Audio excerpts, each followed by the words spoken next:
समस्त को मोर YouTube channel को स्वागत। आसतु आज आम पढ़ा भगवती चरण पाणिग्राही अति फेमस गल्प जोटा कि हूँ जंगली। देखा जंगली गल्पर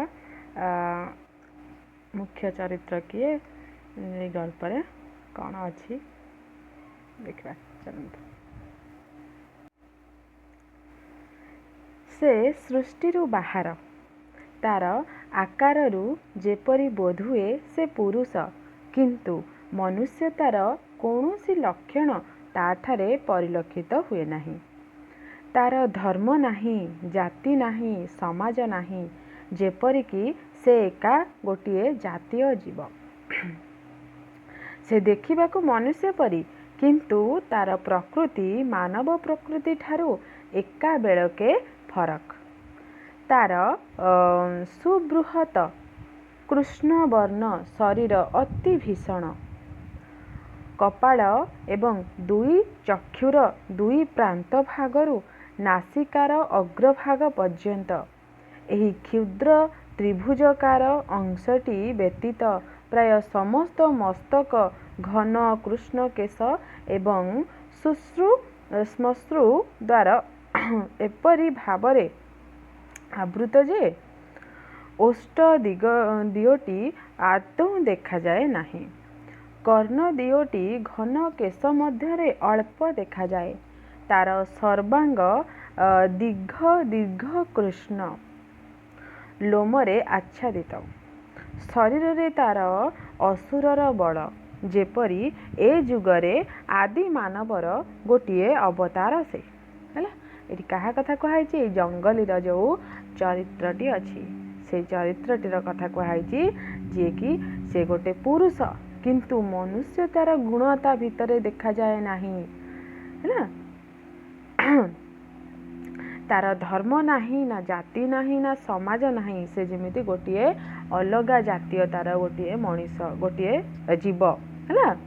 तार देखा केमिति तो से मनुष्य पर देखा किंतु तार प्रकृति मानव प्रकृति ठारू एका बेलके फरक है। तार रंग कृष्ण वर्ण ता शरीर सारा लोम ढांकुरी होगी रही। तार मुख सारा तार चुटी तार दाढ़ी ए सबू जाक कौन है बड़ बड़ होकरी ये सब कृष्णकाय होकरी रही। पुणी तार शरीर रे असुरर बल है जेपरी ए जुगरे आदि मानव गोटे अवतार से है। ए जुगरे से गोटे आदि मानवर गोटे अवतार से किए देखा। से थाए एक निबिड़ जंगल मध्यस्थ गोटे पहाड़ गुहा मध्यरे। से स्थान रे मनुष्यर पाद केबे पड़ी कि नाही संदेह। सेपरी स्थान को गोटे मानव संतान किपरि आसिला ताहा कल्पना करा जाई पारे नाही।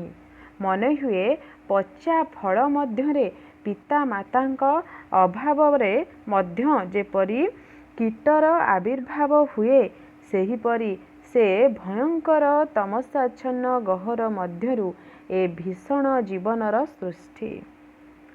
जगतर सकल भीषणता जेपरी घनीभूत हुए एही लोकटार आकार रे प्रकाशित हेबाकू चेष्टा करिछि। कौन कहला ना जगतर सकल भीषणता जेपरी घनीभूत होई एही लोकटार आकार रे प्रकाशित हेबाकू चेष्टा करिछि ना।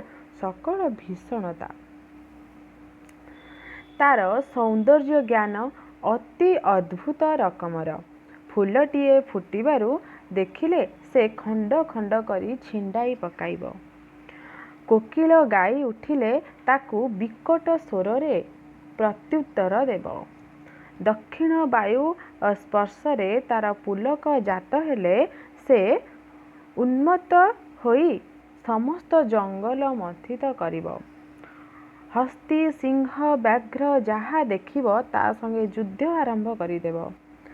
श्रावणर अंधकार रात्रि रे झड़ तोफानर आयोजन देखिले से हिंसा सहित बासर रचिब है।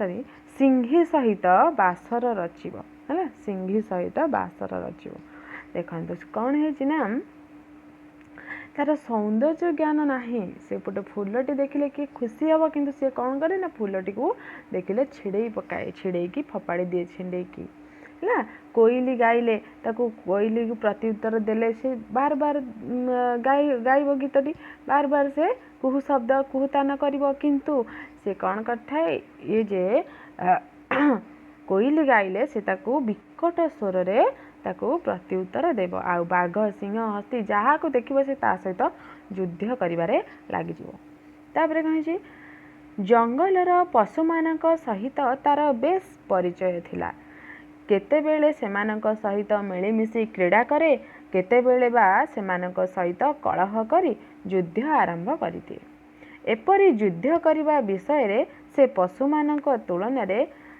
कौनसी मते कम भीषण नुहे से केतेबेले वृक्ष उपर को उठी जाए केतेबेले अपर पक्ष को सहसा आघात करी वृक्ष अंतराल रे छपी रहे निमिषक मध्य से जे केते थर केते प्रकारर शत्रु को आघात करी अंतर्हित हो जाए भाविले मनुष्य पक्षरे ताहा संभव परे बोली आदौ विश्वास हेब नहीं देखो मनीष पाखे जो जो गुण सब न थाए सी मनीष केबे भी ताको करि पारिबन से सब करि पारे है पशु मानक सहित युद्ध करे वृक्ष उपर को से मांकड़ भली से चढ़ी जाए अति सहजरे चढ़ी जाए लुचिकी रही पारे है अति शीघ्र से तो शत्रु को आघात करी लुचि जाई पारे अंतरित हो जाई पारे ता शत्रु के से बाघ सिंह हाथी जहाँ भी है साधारण मनीष जहाँकि करि पारि न थाए सी सेटा को करि थाए सुस्थ सबल होई पुणी युद्ध आरंभ कर आओ प्रतिथर युद्धर आह्वान आसे एहारी पक्षरु है से माने युद्ध करने को आसंतिनी प्रतिथर सबुथर ये ही प्रथमे युद्धर आह्वान करिथाए अधिकांश वनचरंक सहित तार परिचय थिले ही गोटे हरिणी सह तार प्रणय थिला सबुठारु बेसी आग्रह है से कौन है अधिकांश वन समस्त से युद्ध करे किंतु गोटे हरिणी थिला जहाँ जहाँ पाखे कि से कौन युद्ध करे ना से ता सहित भल भाव मिसे प्रणय करे ताको भल पाए से है किंतु हरिणीटी बड़ चपल प्रकृतिर से मुहूर्त जंगलर ए पाखरु से पाख जाए डेई बुली आसिबो केते हरिणक संगे खेलिबो केउठी कौन घास रे मुह मारिब धीर पवन देहरे लागिले मुह टेकी पवन दिग को चाहिब जेपरी किछि गोटाए आघ्राण करुछि संगे संगे टिकिए नाची जीव एसबु देखी आमर वन्य जीवटीर भारी आनंद किंतु हरिणीर चपलता जोगे से हरिणी उपरे समय समय राग करे अभिमान करे हरिणी जेतेबेले दौड़े से मध्य दौड़ाकू बाहरे किंतु हरिणी सहित से जोड़ दे पारे नाही हरिणी ताकू पछरे पकाई चली जाए तापाई अपेक्षा करे नाही सेथिपाई से हरिणी उपरे अभिमान करि बसे हैला जहाँ सहित भी युद्ध करे से हरई दिए समस्त को है निजे सबुथिरे से जीति थाए किंतु ये हरिणी जिते दौड़े हरिणी सहित से बंधुता करिछि हरिणी की भल पाउछि हरिणी सहित मिशुछि जितेबाला हरिणीटी कौन करे ना बनर एपाख सेपाख डेईकी बुले बनस्टा सारा बुली आसे सेतबेले सी किंतु ता सहित ताल दे चली पारेनी दौड़ी पारेनी हरिणी ताको पछरे पकईकी आगो को चली जाई थाए से पुणी सेइथिपाई हरिणी उपरे अभिमान करिथाए किंबा तार इच्छा विरुद्ध रे हरिणी ता निकटरू खसी चली गले से रागी जाए पुणी निकट को फेरिले ताको प्रहार करिबो बोली प्रतिज्ञा करे किंतु हरिणी आसे जेतेबेले लोमस मुखरे तार गाल को आस्ते आस्ते आउंसे से सबु राग अभिमान भूली जाई ताको आलिंगन करे है हरिणी जो तार बिना अनुमति रे ता हाथ चली जाए दौड़ी आग को चली जाए से कौन बहुत रागी जाए तापर भावे कौन हरिणी तो ता पाखक आसे ताको बहुत बाड़ेब मारिब बोली किंतु जेतेबेले हरिणी ता पाखक आसे सेतेबेले से कौन करे से मारिब कौन से ता पाखक जाएगी ता लोम तार जो मुखरे जो लोम बहुत बहुत लोम उठी कार ये जो कौन राक्षस रूपी जो मनीष କଥା आम आज पढ़ुचे कि ना एपर्यंत आसी ना है से कौन कर से हरिणीर मुखरे तार लोमरे ढांकी होता मुख को से कौन करते आस्ते आस्ते कौन करते घसी थाए आस्ते आस्ते आउसी थाए है आउसी थाए ताकू आलिंगन करि थाए किंतु मारिबा को केबे भी भावेनी मारी पारेनी। ए भीषण जीवटी प्रति हरिणीटीर कहीं केजाणी गोटे ममता जन्मी जाइतिला। से सबू हरिणी सह मिसे खेले बुले चरे किंतु सेमानक मध्यरु काहारी सांगरे तार विशेष घनिष्ठता नथिला।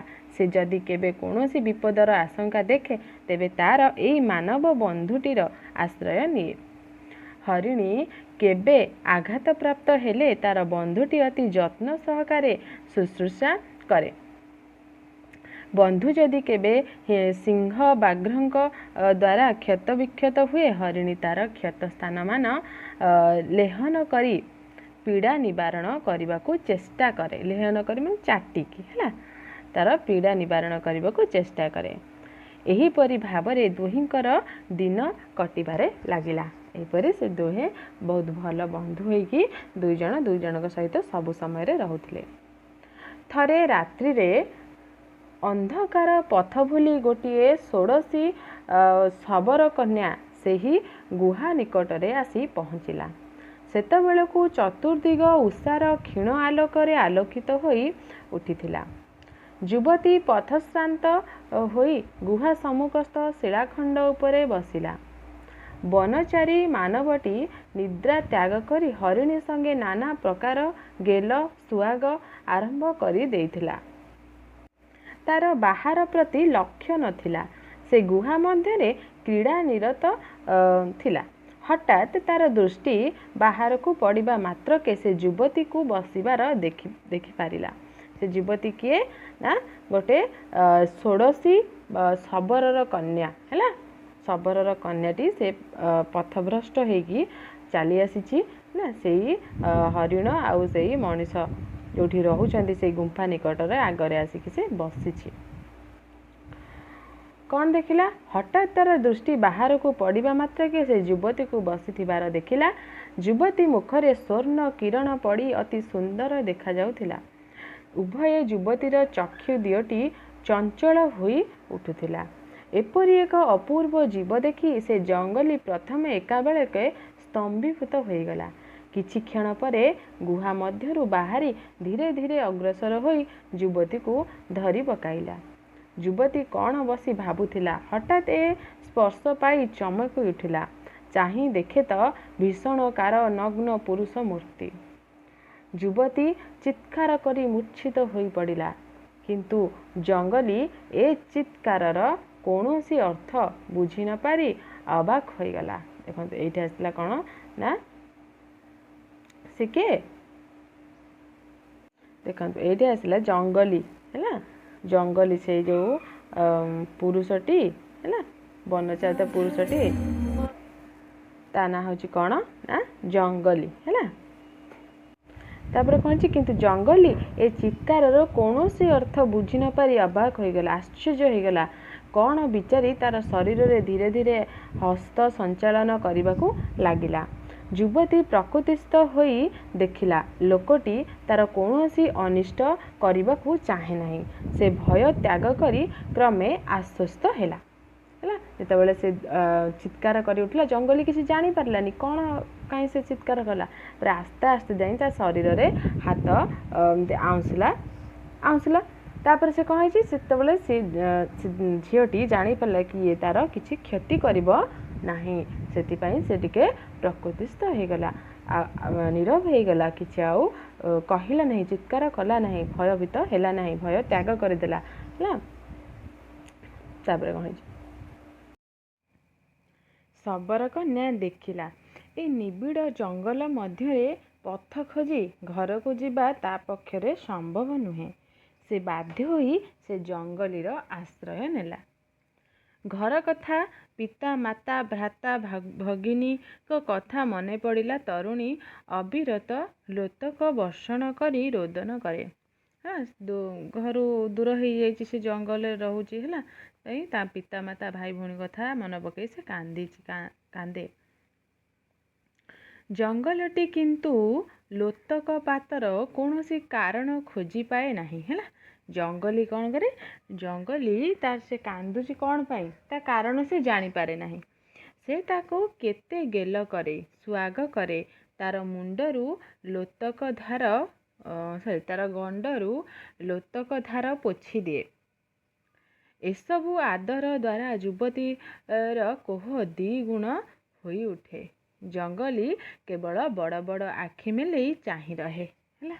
ଯେତେବେଳେ ସେ ତାକୁ ସ୍ନେହ ଶ୍ରଦ୍ଧା କରେ, ତା ଲୁହ ପୋଛି ଦିଏ ଜଙ୍ଗଲି, ସେ କ'ଣ କରେ, ସେ ଆହୁରି ତାର ଯେଉଁ ଦୁଃଖଟି ଆହୁରି ଦ୍ୱିଗୁଣିତ ହେଇଯାଏ ହେଲା। ଯେତେବେଳେ ଜଣେ ରାଗିଥିବ, ମନ ଦୁଃଖ କରିଥିବ, ସେ ନିଜେ ରହିଥିବ ସେମିତି କାନ୍ଦୁନଥିବ, କିନ୍ତୁ ଜଣେ ଯଦି ତାକୁ ସହାନୁଭୂତି ଦେଖେଇଲା, ତାକୁ ପଚାରିଲା କ'ଣ ହେଇଛି କି କ'ଣ, ସେଠୁ କାନ୍ଦ ଲାଗେ, ଅଧିକ କାନ୍ଦ ଲାଗେ, କୋହ ଉଠେ, କହିବେ ନାହିଁ କିଛି। ସେହିପରି ହେଲା, ସେହିପରି ସେ ଯେଉଁ ଝିଅଟିର, କନ୍ୟାଟିର ହେଇଛି। ଆଉ ଜଙ୍ଗଲି କିନ୍ତୁ ଏହାର କାରଣ କିଛି ବୁଝିପାରୁନାହିଁ। ଯୁବତୀକୁ ପାଇ ଜଙ୍ଗଲିର ମହା ଆନନ୍ଦ, ତାର ଜୀବନ ଆହୁରି ସୁଖକର ହୋଇ ଉଠିଛି ହେଲା। ଜଙ୍ଗଲି କିନ୍ତୁ ମହା ଆନନ୍ଦ ହେଇଛି, ବହୁତ ଆନନ୍ଦିତ ହେଇଛି ସେ ଯୁବତୀକୁ ପାଇକି। ସେ କେତେବେଳେ ଯୁବତୀକୁ ଆଲିଙ୍ଗନ କରେ, କେତେବେଳେ ହରିଣକୁ ଆଲିଙ୍ଗନ କରି ପକାଏ, କେତେବେଳେ ବା ଆନନ୍ଦରେ ଦୁହିଁଙ୍କ ସମ୍ମୁଖରେ ନୃତ୍ୟ କରେ।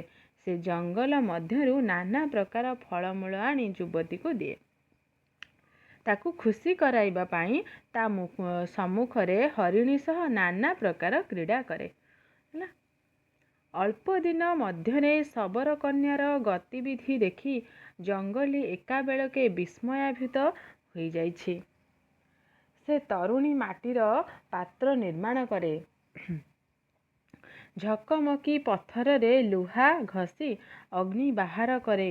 ଅଗ୍ନି ସାହାଯ୍ୟରେ ମାଟିର ପାତ୍ରରେ ସେ ମାଂସ, ଶାକ ଆଦି ରାନ୍ଧି ଅତି ସୁନ୍ଦର ସୁସ୍ୱାଦୁ ଖାଦ୍ୟ ପଦାର୍ଥ ପ୍ରସ୍ତୁତ କରେ। କି ସେ ତରୁଣୀଟି ହେଲା। ବୃକ୍ଷରେ ଆରୋହଣ ନ କରି ବଂଶଦଣ୍ଡ ସାହାଯ୍ୟରେ ବୃକ୍ଷରୁ ଫଳ ତୋଳିପାରେ ହେଲା। ସେ ଯେଉଁ କନ୍ୟାଟି, ସେ ଜଙ୍ଗଲି ସିନା ଗଛରେ ଚଢ଼ିକି ସେ ଫଳ ନେଇଯାଉଛି, କିନ୍ତୁ କନ୍ୟାଟି କ'ଣ କରୁଛି, ବଂଶଦଣ୍ଡ ବାଉଁଶ ବାଡ଼ି ସହିତ ବାଡ଼ି ସାହାଯ୍ୟରେ ସେ କ'ଣ କରେ, ଗଛରୁ ଫଳ ତୋଳିଥାଏ। ଗୃହକୁ ପରିଷ୍କାର କରି ସୁସଜ୍ଜିତ କରି ରଖେ। ଏସବୁ କ'ଣ କମ୍ କଥା? ଜଙ୍ଗଲି ଦେଖିଲା, ଏ ଗୋଟିଏ ଉଚ୍ଚ ଶ୍ରେଣୀର ଜୀବ। ଜଙ୍ଗଲି ତ ମଣିଷମାନଙ୍କୁ ଜାଣିନି, ସେ ନିଜେ ବି ମଣିଷ ବୋଲି ସେ ଜାଣିନାହିଁ। ସେ କହୁଛି, ସେ ଭାବୁଛି କି ମୁଁ ଜଙ୍ଗଲରେ ସମସ୍ତେ ପ୍ରତ୍ୟେକ ଜୀବ ଯେମିତି ରହିଛନ୍ତି, ସେମିତି ମୁଁ ବି ଗୋଟେ ଜୀବ। ସେମିତି ସେ ନାରୀକି ବି ବୋଧେ ସେ ଗୋଟେ ଜୀବ ବୋଲି ଭାବୁଛି, କି ଇଏ ଗୋଟେ ଭଲ ଜୀବ ବା ଶ୍ରେଷ୍ଠ ଜୀବ। ଆଉ ୟାଠାରେ କିଛି ବିଶେଷତ୍ୱ ଅଛି। ସେ ତରୁଣୀକୁ ଦେଖିଲେ ଶଙ୍କା ବୋଧ କଲା, ତାକୁ ବଡ଼ ସମ୍ମାନ ସମ୍ଭ୍ରମ ଦେଖାଇଲା। ଯୁବକର ଏ ଦୁର୍ବଳତାର ସୁବିଧା ପାଇ ଯୁବତୀ ତା ଉପରେ ବେଶ୍ ଆଧିପତ୍ୟ ବିସ୍ତାର କରି ବସିଲା ହେଲା। ସେ ତାକୁ ନାନା ପ୍ରକାର କାର୍ଯ୍ୟ କରିବା ପାଇଁ ଆଦେଶ କରେ, ଆଉ ସେ ଆଦେଶ ପାଳନ କରିବାକୁ ଜଙ୍ଗଲି ସବୁବେଳେ ତତ୍ପର ହେଲା। ଯେତେବେଳେ ଦେଖିଲା କି ସେ ନାରୀଟି ଦେଖିଲା କି ଜଙ୍ଗଲି ତାକୁ ବହୁତ ଭଲ ପାଉଛି ହେଲା, ସେ ଯାହା ବି କହୁଛି ସେ ସବୁ କରୁଛି ହେଲା, ସେଥିପାଇଁ ସେ ସବୁ ପ୍ରକାର କାର୍ଯ୍ୟ ତା ଦ୍ୱାରା କରେଇ ଦିଏ। ତରୁଣୀ ତାକୁ ଭାଷା ଶିକ୍ଷା ଦିଏ। ସେ ଝିଅଟି ସେ ଜଙ୍ଗଲିକୁ ଭାଷା ଶିକ୍ଷା କରିବାକୁ ଦିଏ, ତାକୁ କଥା କୁହାଇବାକୁ ଚେଷ୍ଟା କରେ, ବୁଝେଇବାକୁ ଚେଷ୍ଟା କରେ। ସୁବିଧାରେ କାର୍ଯ୍ୟ ସାଧନ କରିବାକୁ ନାନା ପ୍ରକାର ଉପଦେଶ ଦିଏ। ତାର ପ୍ରଭାବରେ ଜଙ୍ଗଲିର ବେଶ୍ ପରିବର୍ତ୍ତନ ଘଟିଛି। ସେ ତାର ପଶୁ ପ୍ରକୃତିକୁ କ୍ରମେ କ୍ରମେ ଛାଡ଼ି ଦେଲାଣି। ଅଳ୍ପ ଅଳ୍ପ କଥା କହିପାରେ। ପଶୁମାନଙ୍କ ସହିତ ଆଉ ପୂର୍ବପରି ଯୁଦ୍ଧରେ ପ୍ରବୃତ୍ତ ହୁଏ ନାହିଁ ନା। ସେ ତରୁଣୀ ପାଇଁ, ସେ ନାରୀଟି ପାଇଁ ଜଙ୍ଗଲି ଟିକେ ଟିକେ ପରିବର୍ତ୍ତନ ହେଇଯାଇଛି ହେଲା।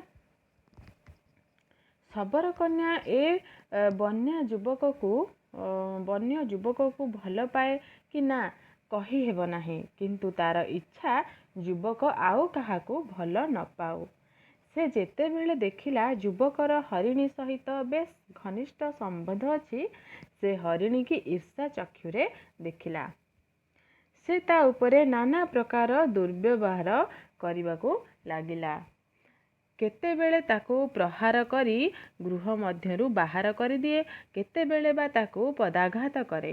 ହରିଣୀ ଜଙ୍ଗଲୀ ପ୍ରତି କରୁଣ ଦୃଷ୍ଟିପାତ କଲେ ତରୁଣୀ ଉଚ୍ଚ ହାସ୍ୟ କରେ। ଜଙ୍ଗଲୀ ଯନ୍ତ୍ରଚାଳିତ ପରି ତାର ହାସ୍ୟର ପ୍ରତିଧ୍ୱନି କରି ଉଠେ। ଦେଖନ୍ତୁ ସେ କ'ଣ କହିଛି, ତା ଲାଷ୍ଟ ଶେଷକୁ ସେ କ'ଣ କରିଛି ନା ହରିଣୀକୁ ଭାରି ଈର୍ଷା କରିଛି କି ସେଇ ଯୁବତୀଟି ହେଲା। ହରିଣୀର ଆଉ ଜଙ୍ଗଲୀର ଯେଉଁ ସମ୍ପର୍କ ସେ ତାକୁ ନେଇକି ସେ ଈର୍ଷା କରିଛି। ଆଉ ହରିଣୀକୁ ସେ ବହୁତ ଅତ୍ୟାଚାର କରିଛି, ମାରିଛି ତାକୁ ହେଲା, ଦୁର୍ବ୍ୟବହାର କରିଛି ତା ସହିତ। ସେ ହରିଣୀଟି କରୁଣ ଆଖିରେ ଯେତେବେଳେ ସେ ଅନେଇଥାଏ ସେ ତରୁଣୀକୁ, ସେତେବେଳେ ହସେ। ଆଉ ସେଇ ହସର ପ୍ରତିଧ୍ୱନି ଦେଇଥାଏ କି ଜଙ୍ଗଲୀ। ସେ ବି କିଛି ଜାଣିପାରିନଥାଏ, ସିଏ ବି ସେ ତରୁଣୀ କଥାରେ ଯାହା କହେ ତାକୁ ଖୁସି କରିବା ପାଇଁ, ତା ପାଇଁ ସବୁ ସେ କରେ।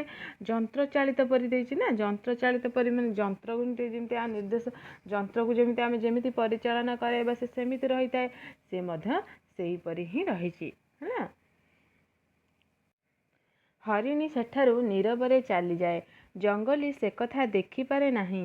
ଏକାବେଳକେ ତରୁଣୀ ଦ୍ୱାରା ବିମୋହିତ ବିମୁଗ୍ଧ ହୋଇ ରହିଥାଏ ହେଲା। ସେତେବେଳେ ଆଉ ହରିଣୀର ମନ ଦୁଃଖ, ହରିଣୀକୁ ସେ ଆଉ ଦେଖିପାରେ ନାହିଁ, ଦେଖେ ନାହିଁ ହେଲା।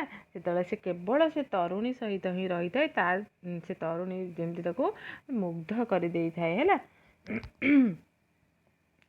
କେତେବେଳେ ବା ସେ ନିଜେ ହରିଣୀକି ଗୁହା ମଧ୍ୟରୁ ଘଉଡ଼ାଇ ଦେଇ ତରୁଣୀର ହାସ୍ୟରେ ଯୋଗ ଦିଏ ହେଲା। ସେ ଝିଅଟିକୁ, ସେ ନାରୀଟିକୁ ସେ ସବୁବେଳେ ଖୁସିରେ ଦେଖିବାକୁ ଚାହେଁ। ସେ ତା ହସରେ ଇଏ ମଧ୍ୟ ଖୁସି ହେଇଥାଏ। ସେଥିପାଇଁ ସେ ମଧ୍ୟ ବେଳେବେଳେ କ'ଣ କରିଥାଏ ନା ହରିଣୀକୁ ତାଙ୍କ ଘର ମଧ୍ୟରୁ କାଢ଼ି ଦେଇକି ଯୁବତୀ ଯେତେବେଳେ ହସିଥାଏ ସେ ମଧ୍ୟ ତା ସହିତ ଯୋଗ ଦେଇଥାଏ। ଦିନେ ଯୁବତୀ ହରିଣୀଟିକି ମାରି ରନ୍ଧନ କରିବା ପାଇଁ ଇଚ୍ଛା ପ୍ରକାଶ କଲା। ଯୁବକ ଆଜି ପର୍ଯ୍ୟନ୍ତ ଯୁବତୀର ସକଳ ଆଦେଶ, ସକଳ ଅନୁରୋଧ ରକ୍ଷା କରି ଆସିଛି, କିନ୍ତୁ ଏ ଅନୁରୋଧଟି ସେ ରକ୍ଷା କରିପାରିଲା ନାହିଁ ହେଲା। ଦେଖନ୍ତୁ ସେ ନାରୀଟି କ'ଣ କହିଛି, ସେଇ ହରିଣୀକୁ ମାରିକି ରନ୍ଧନ କରି ଖାଇବ ବୋଲିକି ସେ ଯୁବକକୁ କହିଛି, ଜଙ୍ଗଲୀକୁ କହିଛି। କିନ୍ତୁ ଜଙ୍ଗଲୀ କ'ଣ ତାର ସବୁ କଥାକୁ ମାନିଥାଏ, କିନ୍ତୁ ଏ କଥାକୁ କିନ୍ତୁ ସେ ମାନିପାରି ନାହିଁ କି ଆଲିଙ୍ଗନ କରିପାରେ ନାହିଁ। ତାର କିପରି ଭୟ ହୁଏ। ଯଦି କେବେ ଆଲିଙ୍ଗନ ବା ଆଦର କରିବାକୁ ଯାଏ, ତରୁଣୀଠାରୁ ତର୍ଜନା ପାଇ ନତଶିର ହୋଇ ଫେରିଆସେ ହେଲା। ସେ ଆଗରୁ କ'ଣ କିଛି ଜାଣିପାରୁନଥିଲା ହେଲା। ସେତେବେଳେ ସେ କ'ଣ କରେ, ତରୁଣୀକି ଯେତେବେଳେ ନେଇଥିଲା ଆଲିଙ୍ଗନ କରି ପକାଏ ହେଲା। କିନ୍ତୁ ଏବେ କ'ଣ ହେଇଛି, ସେ ଆଉ ସେମିତି କରିପାରେ ନାହିଁ। ଯେତେବେଳେ ସେ ଆଲିଙ୍ଗନ କରିବାକୁ ଯାଇଥାଏ, ସେତେବେଳେ ତରୁଣୀ ପାଖରୁ ସେ ତର୍ଜନା ପାଇଲେ ସେ କ'ଣ ନତଶିର କରିକି ପଳେଇ ଆସିଥାଏ, ଫେରି ଆସିଥାଏ। ତାର ସମସ୍ତ ଦୁର୍ଦମନୀୟତା ଏହିଠାରେ ହିଁ ପରାଜିତ ହେଲା। ଯେତେ ପଶୁ ପରି ରହୁଥିଲା, କିନ୍ତୁ ଏବେ ଆଉ ସେ ସେମିତି ବ୍ୟବହାର କରୁନାହିଁ। ଯୁବକର ମନ କଷ୍ଟ ହୋଇଛି। ବୁଝିପାରିଲେ ଯୁବତୀ ହସି ହସି କିଛି ଗୋଟିଏ କାମ କରିବାକୁ କହେ ହେଲା। ଯେତେବେଳେ ସେ ଜାଣେ କି ଜଙ୍ଗଲୀର ମନ କଷ୍ଟ ହୋଇଛି, ସେତେବେଳେ ସେ ନାରୀଟି କ'ଣ କରେ ନା ହସି ହସିକି ତାକୁ ଆଉ ଗୋଟେ କିଛି କାମ କରିବାକୁ କହିଦିଏ। ଜଙ୍ଗଲୀ ସେ ସ୍ମିତ ବଦନ ଦେଖି ସବୁ ଦୁଃଖ ଭୁଲିଯାଏ, କାର୍ଯ୍ୟ ସାଧନ କରିବା ପାଇଁ ଛୁଟିଯାଏ। ତରୁଣୀ ଏକଥା ଦେଖି ମନେ ମନେ ହସେ ହେଲା। ଦେଖନ୍ତୁ ସେ ଜଙ୍ଗଲୀ, ସେ ନିରୀହ, ସେ କିଛି ମଧ୍ୟ ମାନେ ପଶୁମାନଙ୍କ ପରି ସେ କିଛି ମାୟା ଜାଣିନାହିଁ ହେଲା। ମନ ଭିତର କଥା, ବାହାର କଥା ସେ କିଛି ଜାଣିନାହିଁ। କିନ୍ତୁ ଏ ନାରୀଟି କ'ଣ କରୁଛି, ଜଙ୍ଗଲୀ ନିଜ ସ୍ୱାର୍ଥ ପାଇଁ ସେ ଜଙ୍ଗଲୀକୁ ବ୍ୟବହାର କରୁଛି ହେଲା, ବ୍ୟବହାର କରୁଛି। ସେ ମଧ୍ୟ କିଛି ଜାଣିପାରୁନାହିଁ, ଜଙ୍ଗଲୀ କିଛି ଜାଣିପାରୁନି। ଆଉ ତାକୁ ସବୁ ପ୍ରକାର ତାକୁ ଖୁସି ଦେବା ପାଇଁ ବା ତା ଯାହା ବି କଥା କହୁଛି, ଯାହା ବି କାର୍ଯ୍ୟ କହୁଛି, ସେ ତାକୁ କରିବା ପାଇଁ ତତ୍ପର ହେଲା। ଦିନେ ହଠାତ୍ ତରୁଣୀ ତାର ପିତା ସେହି ପଥ ଦେଇ ଯାଉଥିବାର ଦେଖିଲା। ସେତେବେଳକୁ ଜଙ୍ଗଲୀ ଗୁହା ମଧ୍ୟରେ ନଥିଲା। ତରୁଣୀ ପିତାକୁ ଦେଖି ଆନନ୍ଦରେ ଗଦ୍ଗଦ୍ କଣ୍ଠରେ ଡାକ ଦେଲା, ପିତା! କନ୍ୟାର କଣ୍ଠସ୍ୱର ବାରିପାରି ଫେରି ଚାହିଁଲା।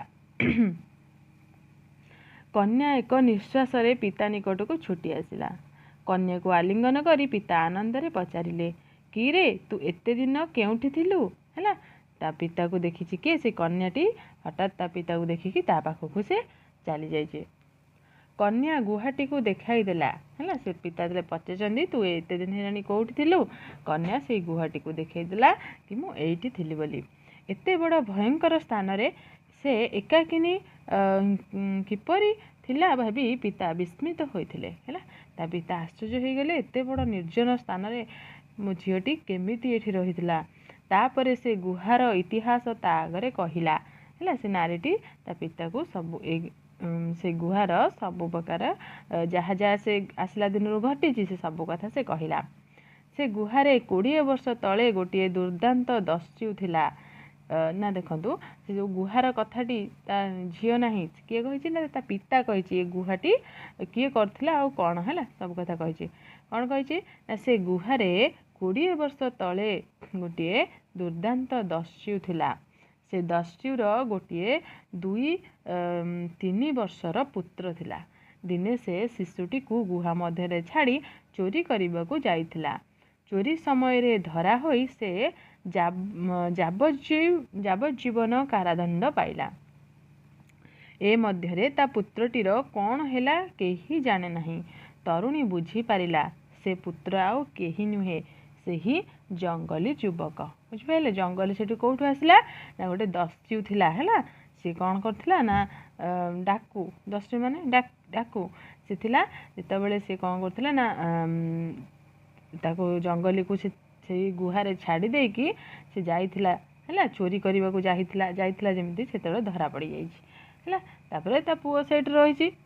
ତାପରେ ସେ ତାର ବଡ଼ ହେଇଛି, ଆପେ ଜଙ୍ଗଲରେ ପଶୁମାନଙ୍କ ସହିତ ରହିକି ବଡ଼ ହେଇଛି ହେଲା। ତାପରେ କହିଛି ଦେଖ, ଏତେବେଳେ କନ୍ୟାଟି ଜାଣିପାରିଲା କି ସେ ପୁତ୍ରଟି ଆଉ କେହି ନୁହେଁ, ସେ ହେଉଛି ଜଙ୍ଗଲୀ। କିନ୍ତୁ ସେ ଯୁବକର କଥା କୌଣସି ମତେ ପିତା ଆଗରେ ଉତ୍ଥାପନ କରିବାକୁ ସାହସ କଲା ନାହିଁ। ତାର ଭୟ ହେଲା ପିତା ଯଦି ଜାଣେ ଯେ ସେ ସେହି ଜଙ୍ଗଲୀ ନିକଟରେ ଏତେ ଦିନ ଥିଲା, ତେବେ କ'ଣ ବିଚାରିବ ହେଲା। ସେ କ'ଣ କହିଛି, ପିତାଙ୍କୁ ସେ କଥା କହିବାକୁ ସାହସ କରିନାହିଁ।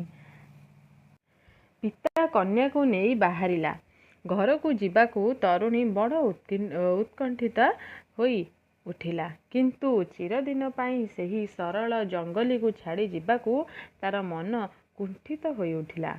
ତାର ଇଚ୍ଛା ହେଉଥାଏ ସେ ଜଙ୍ଗଲୀଟିକୁ ସଙ୍ଗରେ ନେଇଯିବାକୁ। କିନ୍ତୁ ପିତା ସମ୍ମୁଖରେ ସେ କଥା ବା କହୁଛି କିପରି ହେଲା। କୌଣସି ମତେ ମନ କଥାଟା ମନରେ ମାରିନେଲା। କିଛି ଦୂର ଅଗ୍ରସର ହେଉ ନ ହେଉଣୁ ପଛରୁ ଗୋଟାଏ ବିକଟ ଶବ୍ଦ ଶୁଣାଗଲା ଏବଂ ଗୋଟିଏ ଢେଲା ତରୁଣୀର ପିତା ଉପରେ ବାଜିଲା। ଶବର ଫେରି ଦେଖିଲା, ଗୋଟିଏ ଭୀଷଣାକୃତି ମାନବ ଗୋଟିଏ ବୃକ୍ଷର ଶାଖା ଧାରଣ କରି ସେମାନଙ୍କ ଦିଗକୁ ଧାବିତ। ସେ କୌଣସି ଉପାୟ ନ ଦେଖି ସରସନ୍ଧାନ କଲା। ତରୁଣୀଟିର ଶରୀର କମ୍ପି ଉଠିଲା।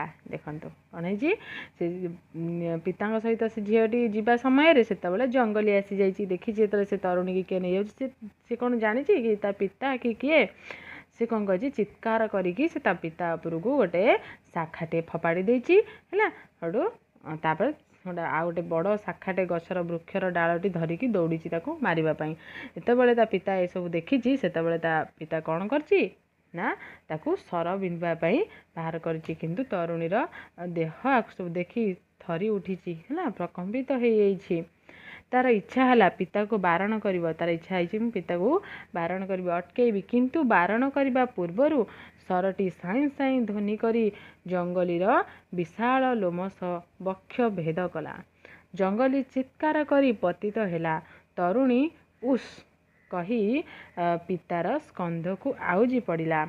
କନ୍ୟା ଏ ହତ୍ୟାକାଣ୍ଡ ଦେଖି ଭୟ ପାଇଲା ବୋଲି ଭାବି ତାକୁ ଘେନି ଶବର ସେ ସ୍ଥାନରୁ ଶୀଘ୍ର ପ୍ରସ୍ଥାନ କଲା ହେଲା। ଦେଖନ୍ତୁ, ସେ ଚାହିଁଥିଲେ ବି ଅଟକେଇ ପାରିଥାନ୍ତା ତା ପିତାକୁ, ପୂର୍ବରୁ ବି ତା ପିତାକୁ ସବୁ କଥା କହିପାରିଥାନ୍ତା, କିନ୍ତୁ ସେ କିଛି କରିଲା ନାହିଁ। ଜଙ୍ଗଲୀଟି କ'ଣ ହେଲା ନା ମୃତ୍ୟୁ ହେଇଗଲା।